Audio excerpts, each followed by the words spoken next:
Transient hypofrontality. Getting out of our heads. There's a feeling I get when I look to the west, and my spirit is crying for leave. In my thoughts I have seen rings of smoke through the trees, and the voices of those who still live. It's whispered that soon, if we all call the tune, then the piper will lead us to reason, and a new day will dawn for those who stand long, and the forests will echo with laughter. Altered states can silence the nag. They act as an off switch. In these states, we're no longer trapped by our neurotic selves, because the prefrontal cortex, the very part of the brain generating that self, is no longer open for business. Scientists call this shutdown. Transient hypofrontality. Transient means temporary. Hypo, the opposite of hyper, means less than normal. And frontality refers to the prefrontal cortex, the part of our brain that generates our sense of self. During transient hyperfrontality, because large swatches of the prefrontal cortex turn off, that inner critic comes offline. Woody goes quiet. Without all the badgering, we get a real sense of peace. Regular waking consciousness has a predictable and consistent signature in the brain. Widespread activity in the prefrontal cortex, brainwaves in the high-frequency beta range, and the steady drip of stress chemicals like norepinephrine and cortisol. During the states we're describing, this signature shifts markedly. Instead of widespread activity in the prefrontal cortex, we see specific parts of this region either light up and become hyperactive or power down and become hypoactive. At the same time, brainwaves slow from agitated beta to daydreamy alpha and deeper theta. Neurochemically, stress chemicals like norepinephrine and cortisol are replaced by performance-enhancing, pleasure-producing compounds such as dopamine, endorphins, anandamide, serotonin, and oxytocin. So, no matter how varied these states appear on the surface, their underlying neurobiological mechanisms, that is, the knobs and levers being tweaked in the brain, are the same. Without self-talk to stir up negative emotions, the mystical experience is free of tension, and with tension out of the way, we often discover a better version of ourselves, more confident and clear. Too fearful to do much of anything. But once the voice in my head disappears, I get out of my own way. And the benefits of selflessness go beyond silencing our inner critic. When free from the confines of our normal identity, we are able to look at life and the often repetitive stories we tell about it with fresh eyes. Psychologist Robert Kagan, chair of adult development at Harvard, has a term for unzipping those costumes. He calls it the subject-object shift and argues that it's the single most important move we can make to accelerate personal growth. For Kagan, our subjective selves are, quite simply, who we think we are. On the other hand, the objects are things we can look at, name, and talk about with some degree of objective distance. And when we can move from being subject to our identity to having some objective distance from it, we gain flexibility in how we respond to life and its challenges. By stepping outside ourselves, we gain perspective. We become objectively aware of our costumes rather than subjectively fused with them. We realize we can take them off, discard those that are worn out or no longer fit, and even create new ones. That's the paradox of selflessness. By periodically losing our minds, we stand a better chance of finding ourselves. Whenever I get out of my head, I get a little more perspective, and every time I return, my world is a little bit wider and I'm a little bit less neurotic. Over the years, it's made a real difference. That's Kagan's point. When we are reliably able to make the subject-object shift, as he points out in his book, in over our heads, you start constructing a world that is much more friendly to contradiction, to oppositeness, to being able to hold on to multiple systems of thinking. This means that the self is more about movement through different forms of consciousness than about defending and identifying with any one form. When we are in the flow state, we feel actually safe and connected.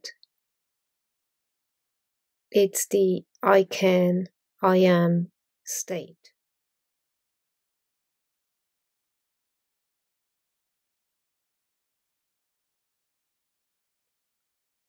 So on the flip side, when we go from the state of flow through the fight-flight into the freeze, collapse, submit, I can't, I hurt. And here you seek safety via disconnection. A few years back, when I was just reading through this awesome book by Janina Fisher, Healing the Fragmented Selves of Trauma Survivors, I then identified different parts of me. And I tried to communicate that to my craniotherapist.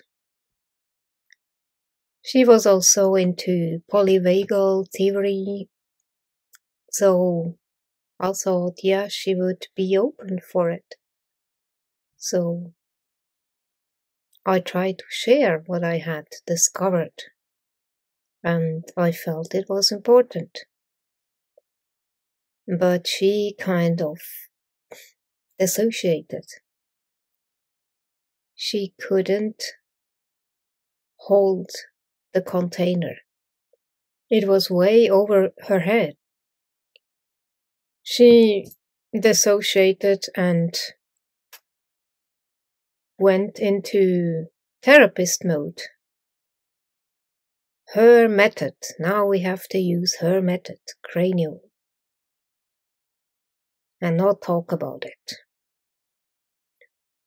So I felt a bit rejected, and it triggered shame. But it would have been important to just having this acknowledged.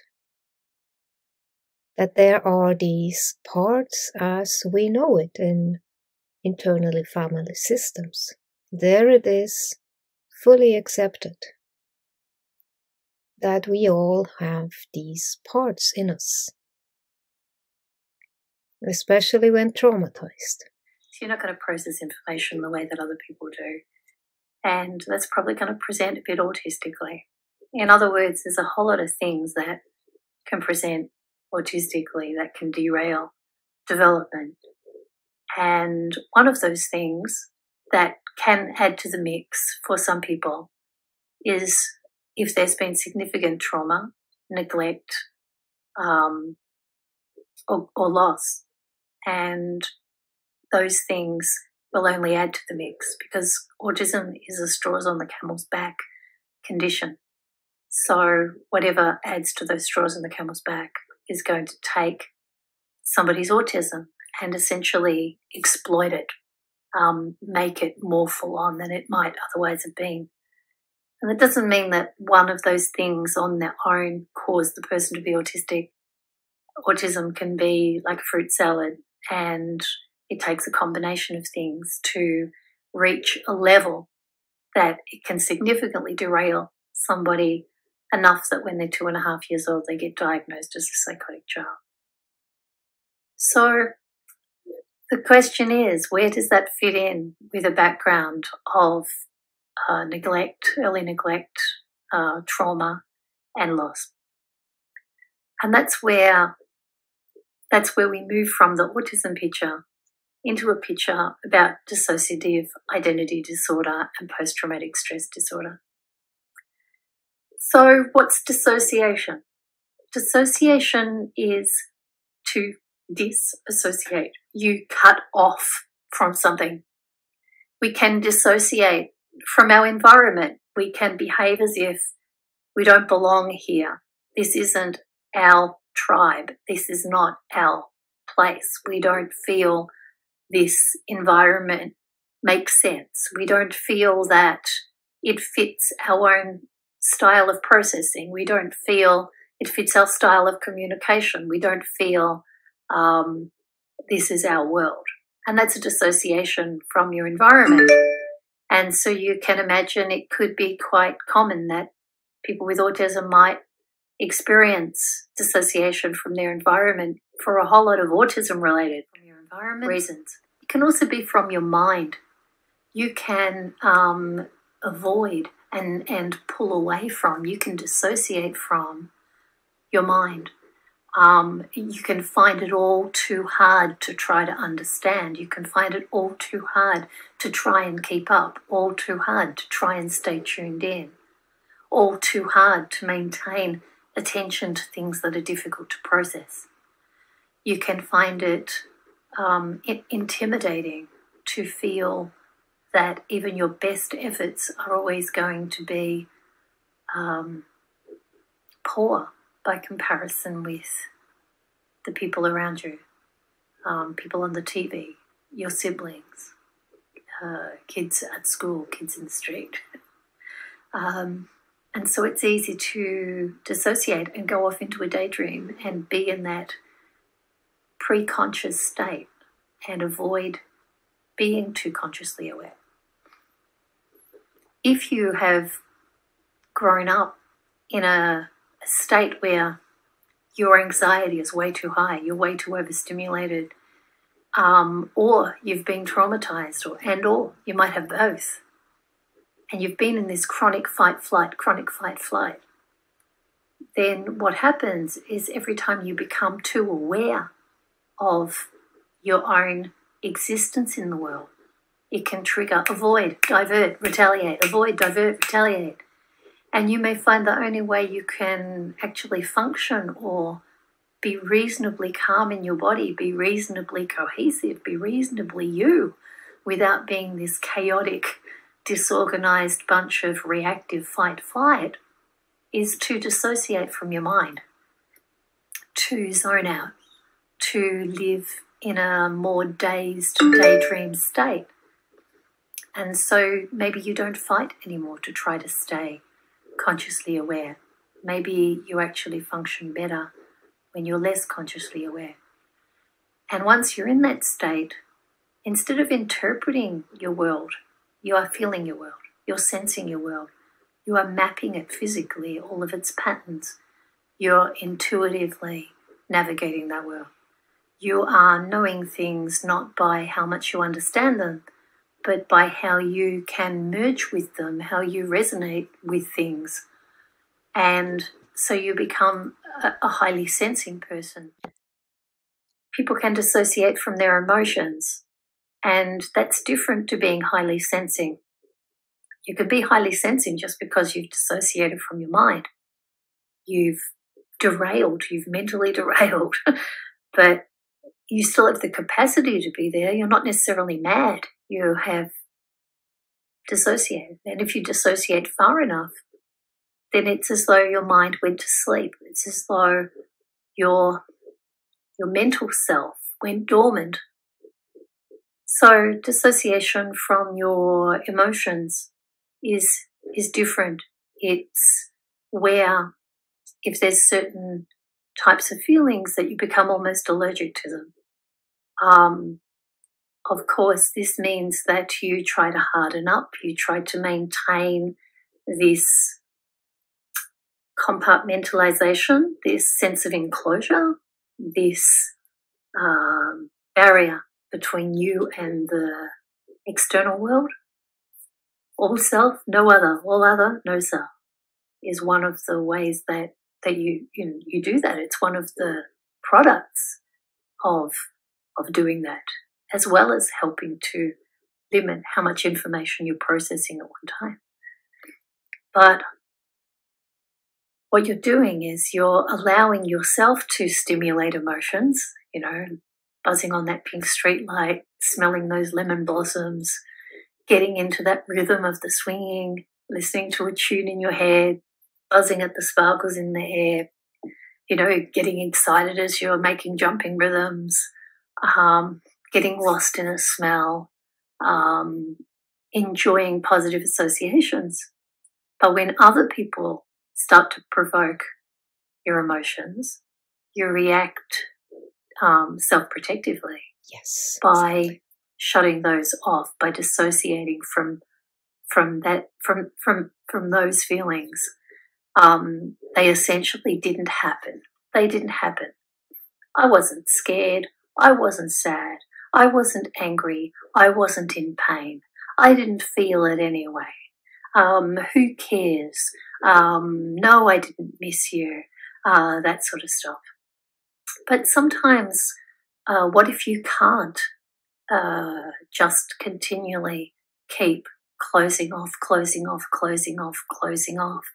from externally provoked emotions? Well, what happens is that you still have them, but then you split them off so that you don't maintain any ongoing awareness of having had those emotions. You don't maintain ongoing awareness of having had those realizations, that awareness. And it's what happens if you are dealing with physical pain. But in my case, it wasn't just the physical issues, it was also child abuse. And I was dealing with a lot of severe child abuse, especially between the age of 2 to 3, 4 years old. And then again, later, it became quite significant when I was about 9, 10, 11, 12, 13, 14, and I'd gone for good from that home by the time I was 15. And so dealing with physical abuse also makes it very difficult to stay in your body, makes it very, very difficult to gain the skill of tuning in and reading what's going on with your body or taking it personally. Because if you take it too personally, you're going to become terrified and you're going to fall into despair and you're going to give up on your life. So it's a survival mechanism to not tune into those things. On top of that, in my first 6 months, there was extreme neglect. Because I was born to a mother who was going through a lot of stuff herself. She'd come from a background of violence and abuse and deprivation, emotional neglect, and as a result of this had a lot of attachment disorder stuff. She was already dealing with her own alcoholism, and she had got with somebody who was a chronic womanizer. She was now going to have her second child and an unwanted second child. Well, she already had one in nappies. She had failed to be able to do home abortion. That failed, and she felt intimidated and stuck with a child that she didn't want. And as a result of this, when I was born, and she was thwarted in her ability to give me away by my father and my father's parents. The result was that she took the other option, which was to insist that I wasn't fed, picked up, changed, spoken to, and I was essentially meant to be left to die. And that was my first 6 months. And at 6 months old, I went into a welfare program for at-risk children, and I was in that till I was 2.5 years old. But I understand from my aunt, my father's side, who used to intervene with sores and pain associated with this level of neglect. And I think that would have contributed to the inability to stay in my body from a very early age, and certainly before 6 months of age. So learning to physically dissociate would have been quite normal for me. And when we have a skill, we get better at what we practice. And if what we practice is dissociation from the body, that's what we get better at. So a lot of people with autism are very good at dissociating. All children are good at dissociating before they're 5 years old.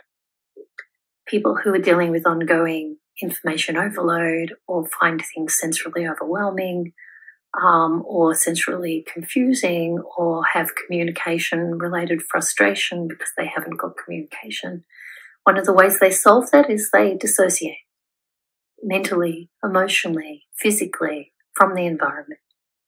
And we call that looking autistic. So some of those people will also have various trauma, loss, neglect added to that mixture. So there's also depersonalization, and that's where you may be in the mind, you may be in the body, you may be in the emotions, but you don't take it personally. It happened to a person rather than it happened to me. And so you see yourself as something external, almost like an object. You separate your personhood out from this. And you might talk in the third person, you might talk quite formally. And this is normal with depersonalization. Derealization. This is where things don't feel real to you. They're more like in a dream. And this happens in people who are in shock. But when things feel unreal, you're not fully consciously aware. You're not really cohesively grounded in your conscious awareness, in your presence of emotion, in your immediate connection with your body. That's how my imaginary friend looked like. Native American, male, strong, wise, reliable, connected with Mother Earth. All of that.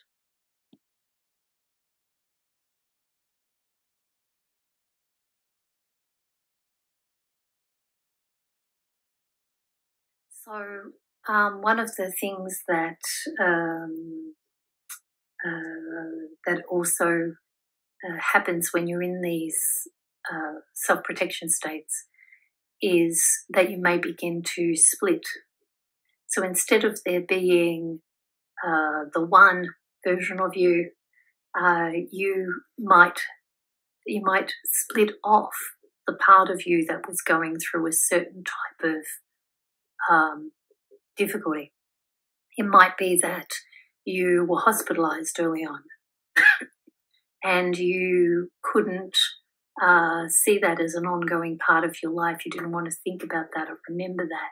You felt distressed every time you got anywhere near remembering being entrapped in that hospitalization. And so what you do is you create a separate you that happened to, that was not connected to the everyday you. It might be that you went off to school and that at school you were dealing with the expectation to be someone that you were not, to process like non-autistic children, to handle the isolation as non-autistic children gathered together, and you felt vulnerable, perhaps even bullied. And so you might separate out that person from what you see as the real you, the connected you. You may have been in a program that was designed to train you to behave non-autistically. And it may have been a very intensive program to train you to eradicate everything that flowed naturally from your style of processing.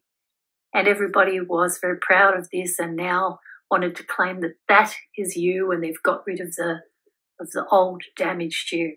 And maybe they did, and maybe they didn't. Maybe you split that off and it's who you became when you were in that program. And maybe when you're back in your own space and everyone's out of your face and you have the freedom to return to who you felt you were, what was connected, what felt integrated, you maintained that old autistic self, as well as developing this achievement of a less autistic self or even a non-autistic self.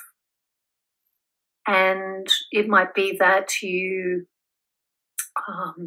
went through a loss, that you lost someone very close to you and extremely important, even a primary carer. And if you didn't have communication to express that, if you didn't have simultaneous self and other to know how to express that in relation to another person, if you were afraid of deep sadness and found it like a tidal wave that was overwhelming, maybe your way of handling it was to just put it off to the side and leave the grieving self over there and continue as though it was just another day. You may have been a person who was living with an abuser, and whilst living with that abuser, you saw the healthy you and the abused you, and you didn't know how to pull those together, that the abused you was threatening to destroy and disintegrate the more stable you. So what you do is you say, that wasn't me. That's another self. That's not me. And it helps you to maintain yourself as a healthier person. It's a survival mechanism, not just about surviving the environment. It's also about how is your soul going to survive. And it's about personal survival and that survival of the person. It might be that you're so overwhelmed by your own chronic fight-flight or your severe OCD that compels you to have to repeat and repeat and repeat and repeat a pattern or something. Otherwise, something really bad will happen, so that you feel tormented by some condition that you can't change. And yet you don't feel those things are you. You feel there's a you and there's it. And so you want to separate out the parts of you that are governed by these conditions, unable to escape these conditions. So there are a whole load of reasons why people may split off. And if you do this for any ongoing period of time, like let's say that you have serious health issues going on in your life for a year, you're at risk of that affecting who you are unless you split it off. And if, let's say, you're dealing with grief, well, when's grief going to go away? And you're at risk of crumbling unless you split it off. And so once you've done this for a certain amount of time, these split off parts start to have their own cohesion. And you start to have this fragmented sense of your own continuity. You were there, then you weren't there. Then you were there, then you weren't there. Then you were there and you weren't there. You were in the body, and then you were outside the body, and then, you're back in the body, and now you're outside the body. And this is the stuff of dissociative identity disorder.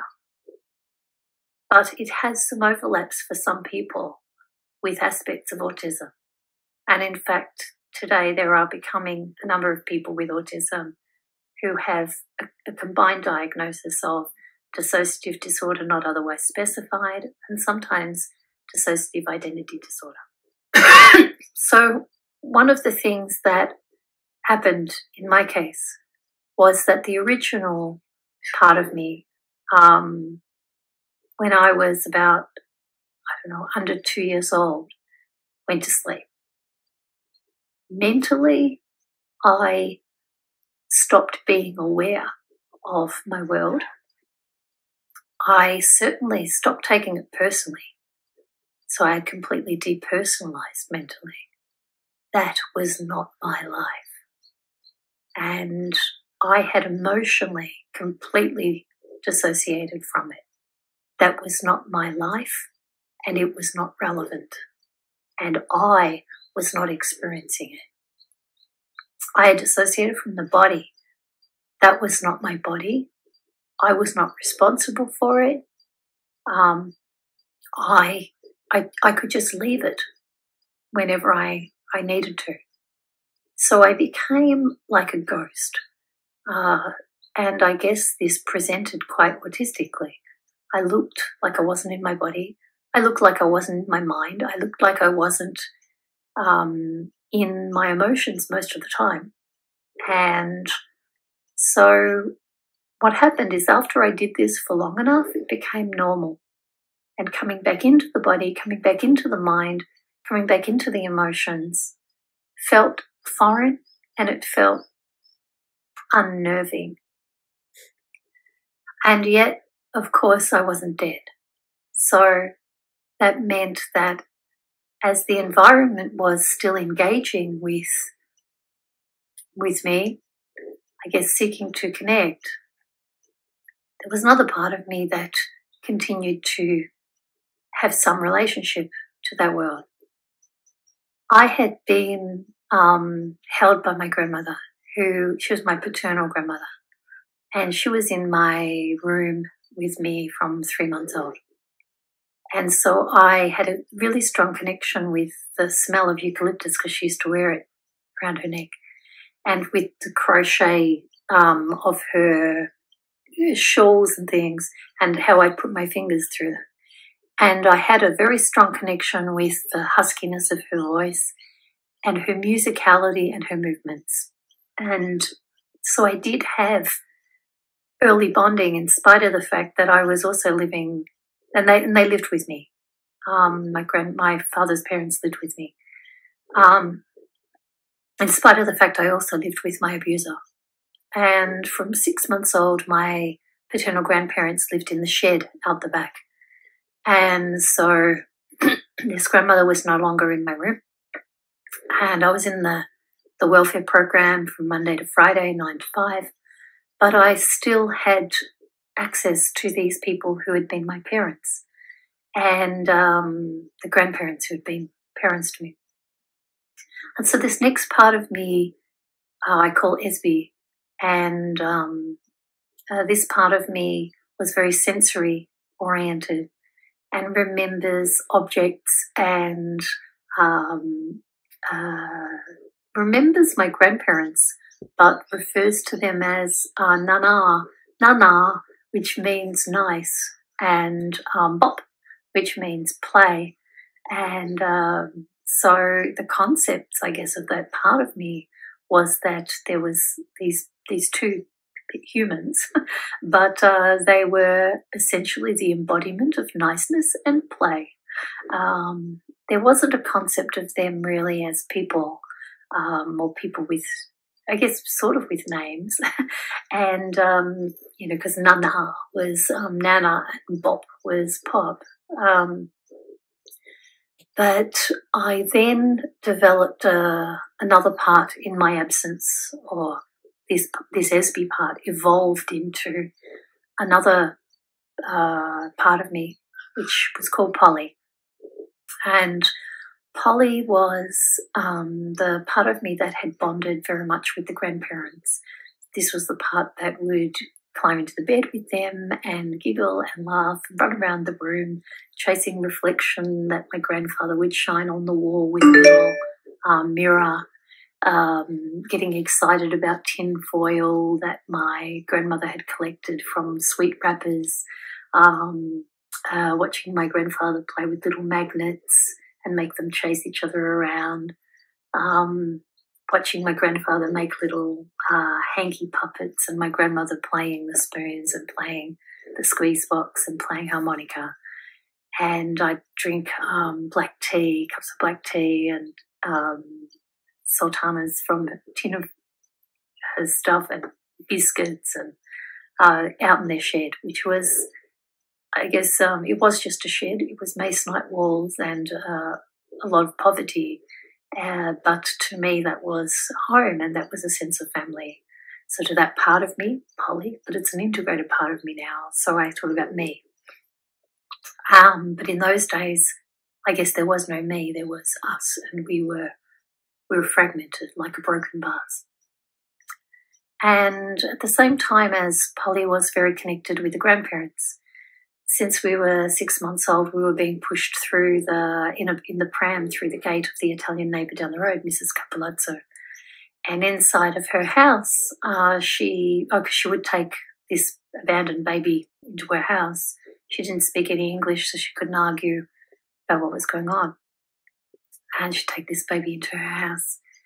And I remember in there, the bounsonette, she had a bounsonette, and she had another little baby, it was a girl, and I saw this as my sister, and I would rock this, and Mrs. Capolazzo would say, Dondola, Dondola, which apparently means rocket, go and rock it. And so I thought my name was Dondola, Dondola. And there were roses in the street on the way to Mrs. Capolazzo's house. And so I later believed that my name was Dondola, Dondola Rosa. And later I named this Rose, and Rose was the Italian part of myself, because until I was 3.5, I was still going to Mrs. Capolazzo's until she had to draw the blinds on me, and her son was shooing me away because I had become more bonded with them than I was with going back to the house up the road. And in that house, I was being fed Italian food. I was being sung to in Italian. I was hearing Italian language. The house was filled with Italian smells. It was a very different environment. It was all tiles and clean glass and the smell of cleanliness. And the backyard had a big veggie garden, much like my grandfather had at our house. And so this was a state of home, but at least it was a place that was completely free of any violence, just like the inside my grandparents' shed was completely free of abuse. It was just the abuse that was going on around that house that was so challenging. So I now had this Italian version of myself that was bonded to a lady down the road. And at night, my father would take me out in the car where he'd go and collect money from cars that he had sold on terms. And I would be in the car and he would chatter away and he'd have music going, and I'd be jumping on the back seat, and he was very daring, very crazy, very wild man. And it was hard to relax. I was always, I guess, way too excitable. And he treated me more like I was a boy. And so I saw myself as a boy in relation to him. And later, when I was older, my younger brother, who was born when I was 6, called me Da. And I later came to call this part of me Da boy. So it didn't have a name back then, but it was a distinct little wild Peter Pan boy part of me. And so it was in relation to my father. At Sister Jelly's, which was the welfare centre where I'd been going from 6 months to 2.5 years old, I began it was a very institutionalised setting and very 1960s, very routine oriented, and but I felt very, very secure. And another part of me, which was Willie, probably began to develop in this space. It was quite serious. It was quite orderly. You didn't have to have the burden of too much individuality. You didn't have to, I guess, be really engaged. You just had to kick back and take in the stability and the safety, and that part of me probably did. But it was when Polly was 2 that part of me was sleeping under the bed to avoid suffocation, and this was the new strategy. First we tried to get down the side of the bed, in the tucked in part, but that wasn't successful, and then we'd taken to sleeping under the bed, and it was there that Polly needed a protector, and she believed that there was this other entity in the room, and she named this Willie. And Willie probably came from my grandfather, who had had a daughter called Williamina, who he had left for the First World War when she was 3 years old. And when he came back, he lost this family, and so he hadn't got to see her anymore. And he got with my grandmother after the war. And I believe that when we were at the park, when he was at the park with Polly, he was saying Willie, Willie, and Polly had this sense of that we could also be this other girl, this other person, Willie. And in fact, Willie was like this male presence. It was like the presence of the grandfather, as though we needed to create this protector in the room who would be a buffer zone between Polly and who was my biological mother. And in that room, it became really, really challenging from the age of 2 to 3. And that was a time of being tied to the bed and being beaten to the point that the body would go into shock, and it was very hard to breathe. There was everything went frozen, and it was like being suffocated, except we just couldn't get, I guess, winded from shock. And this would happen again and again and again. And I guess my mother had a lot of addictions, and when she did something, she tended to do it very compulsively. And after about a year, we began to be let more out into the rest of the backyard. But by that time, Polly had developed Carol. And Carol was an imaginary friend, someone that Polly needed to have in the room, a sister, so that she wasn't going through all this on her own and that she wasn't isolated. And Carol also was based on TV, Chura on TV, so they all would act non-autistically, they'd all act normal. And so Polly had this idealised best friend called Carol, this sister best friend called Carol, who lived in the mirror. And when this part would get beaten and degraded, it would split into a part that we called Addie, and Addie would sustain that, the shock, the terror, the fear, the victimhood, the degradation. And so by containing that, the rest of us didn't feel the victimhood.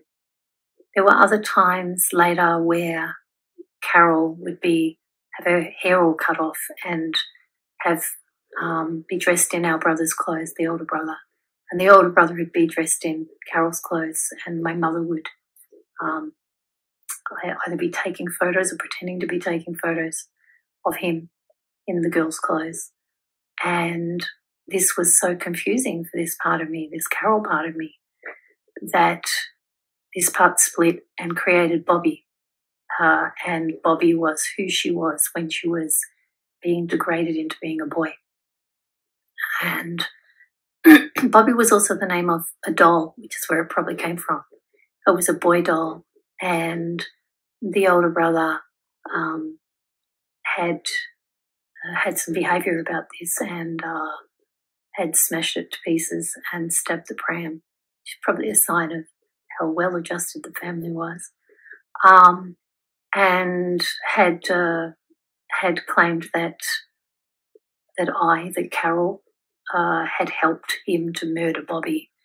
As a result of this part of me, this Bobby part of me, believed that it had been killed. So these were all things that I later came to understand. We prefer multiple personality disorder. We understand that some people prefer the term dissociated identities, but mine aren't dissociated. It's not like we woke up and said, oh, I have to do something unpleasant. This is my job. I don't want to own that, so I'll push it away. That's not part of me. That's not how we worked. I was born, and then I was removed by Symphony. And after that, and I shall ask her to come out and tell you this, because after this, it all gets a bit blurry for me. Sure. You want to see him walking around in his leathers. And what does Volcano do? Volcano does not do what you think he's doing. So everybody goes, Volcano, that sounds dangerous. No, he is a total sweetheart. His job is to tell you, you are allowed to feel what you're feeling. What you feel is absolutely appropriate. He has a sense of what normal is. Who else are strong, important? Judas. Judas has been trying to tell. Actually, he is sitting in the background, agitating. You're telling, that's my job. It's my job. He's 7 going on 8, and Judas does exactly what his name says. He is blab. He will go and tell you anything. Now that you know this war is over, are you not able to become one, Jenny? No, because they came out of the back of my head. I don't know how to put them back in. You see, everybody thinks that Jenny has alters. Right. You've got to understand, Jenny's an alter. Yes. She's just as much as an alter as Eric or Muscles or Linda is. So you can't become Jennifer? Oh, gosh, no. That's no. done. Yeah, that's done. Yeah, can't do that. But you will always be Jenny. I will always be we are. Symphony. There's one thing that can outsmart us all, the human brain. It is as mysterious as it is mighty. Just ask Jenny Haynes. How her mind saved her life is one of the most incredible things you'll ever see. As a young girl, Jenny suffered years of unimaginable horror. To withstand it, her brain created multiple personalities to help her cope with the pain. But that's not all. This inspirational woman and her army of strangers then went to war, fighting to bring the man responsible for the torment to justice. Jenny Haynes is a woman of many parts. She is made up of a host of different people, all of whom call her body home. Many are children. Each has a job. Each has a role. Hello. Hi. I'm Symphony. And each has a personality.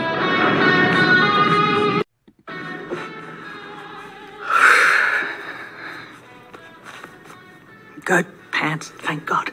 Thank God for pants. Hello. Hi, Muscles. Hi. The reason Jenny Haynes has many personalities is because she's needed to create a powerful psychological army to protect her.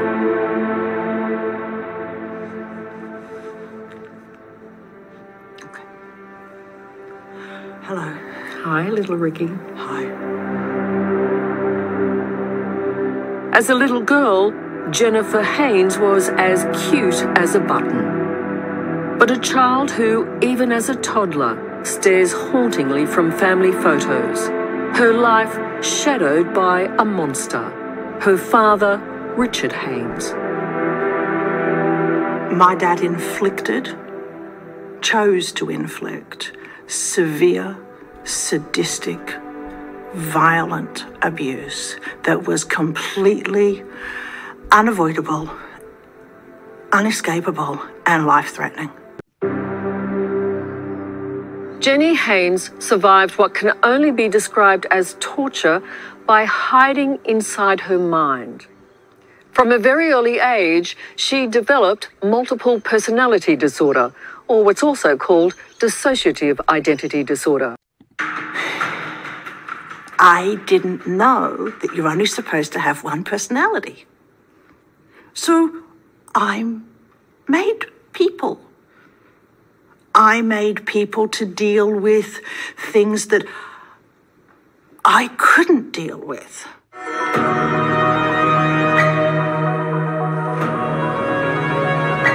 Multiple personality disorder, or dissociative identity disorder, DID, was once viewed with disbelief, including by the psychiatric profession.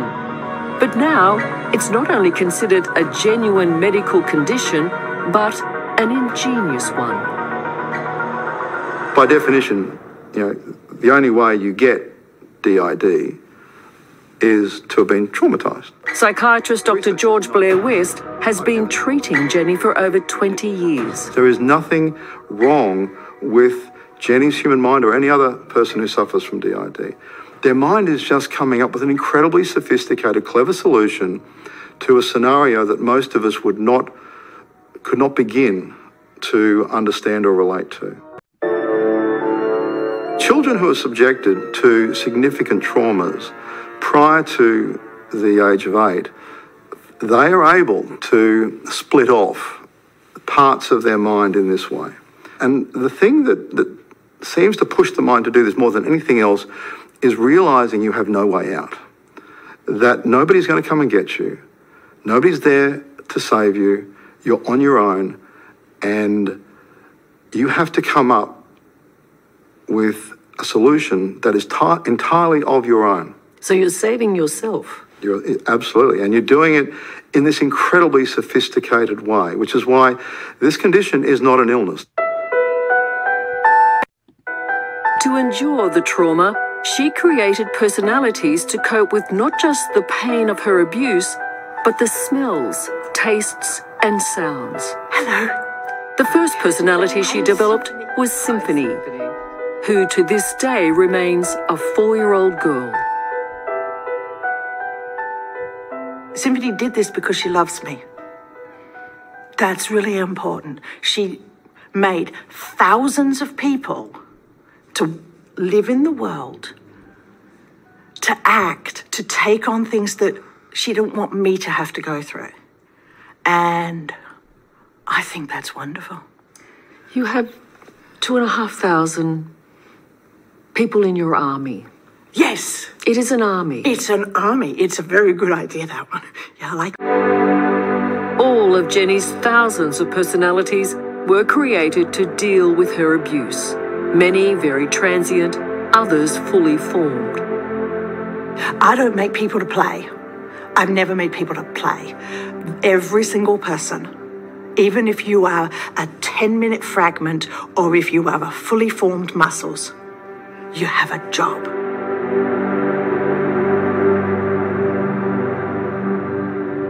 You are the first person who believed me over what Dad did, so thank you for that.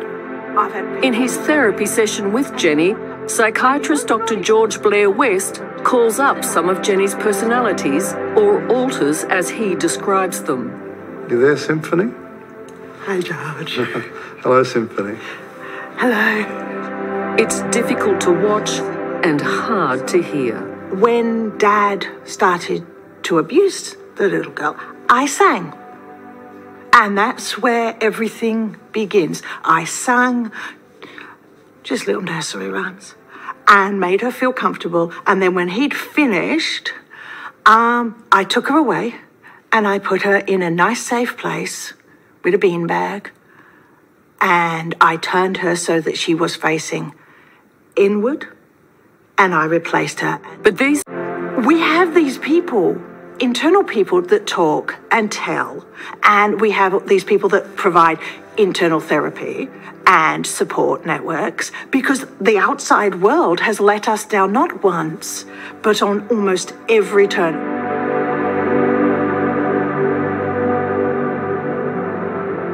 when you call alters out, you do see a physical change? Do you hear a different voice? If you were doing a functional EEG, you'd see different brainwaves as well.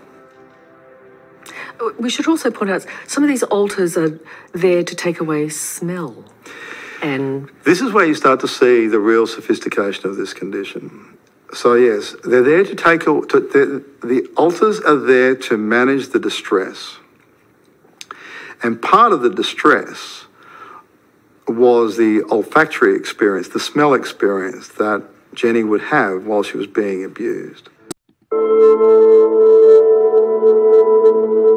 And so she created a series of alters that managed her senses so that she couldn't experience things like smell. of her father. Of her father, yes. Now, this is something that we can't, the rest of us can't do. We have no way of literally blocking out a smell experience. Not so Jenny. Stepping deep into Jenny's world, it becomes apparent that it's the personality Little Ricky who is at the heart of her network of protectors. Yeah. I'm new, and it took a toll on me. But you had investigators who literally had to step away because the detail was so horrific. Yeah, spot on. And they're still away from it. During the years of her abuse, Jenny says she was ignored when she made a number of attempts to tell figures of authority. But it didn't stop her. Jenny went to extraordinary lengths to bring her father to justice. She spent 18 years at university, graduating with a degree in psychology, a master's in legal studies and criminal justice, and a PhD focusing on victims of crime. God on legs, yes. God on legs. God on legs. Yes, God on earth. That's what Paul is. God on earth. Fantastic. Why do you say that? Because Paul Stamoulis has believed me from the very first moment. Because not only has he believed me privately, he has told me he believes me. And he said, I don't think you're crazy at all. He said, for what you've just told me today, MPD is a perfectly reasonable response. And I just cried. Finally, someone believed me. Finally, somebody who was in a position that could actually impact on my dad. She knew that going into this court case, that she was going to have to let people see that and know that it could be ridiculed and know that she could be accused of putting it on and doing that. But she also knew that this was the only way that she was ever going to share this story. And you know, her courage, her preparedness to do this is incredibly unusual.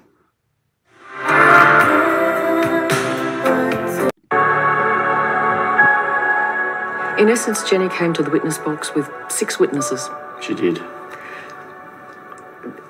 Did you think this is going to be a tough one? Yeah. Because it's not been really done before. No, it's never been done. Did you worry for Jenny in the process? She was strong, you know. She was strong. She was ready. You know, this was her time. And it had come. When you decided to give evidence, how did you decide between all of your alter personalities who was going to do and say what? We didn't. There was We no didn't. plan? Oh, there was a plan. But you see, the plan is whoever has the right answer will come out and tell the... Haynes stood in the witness box in the New South Wales District Court with her army of personalities to give evidence against her father, Richard Haynes, who had so horrifically abused her. 4-year-old Symphony was the first to speak. And within a few hours, Richard Haynes crumbled. The man who destroyed Jenny's young life pleaded guilty to his heinous crimes. I can't tell you why we cried, but somebody deep inside was crying and crying hysterically. It was incredible. It was incredible. It was, I think in her life that day was freedom. Do you have any sense of, after all this time, what that must be like? Oh, absolutely, because you see it in her. You know, this was a great day. It was a great day because it was Jenny's day. Is there one thing that stands out for you about this extraordinary woman? Oh, absolutely. It's her resilience, or to use another word, it's the survival of hope. I don't know how a human goes through that and still has hope and still fights on and still goes looking for help and then takes it as far as they can possibly take it.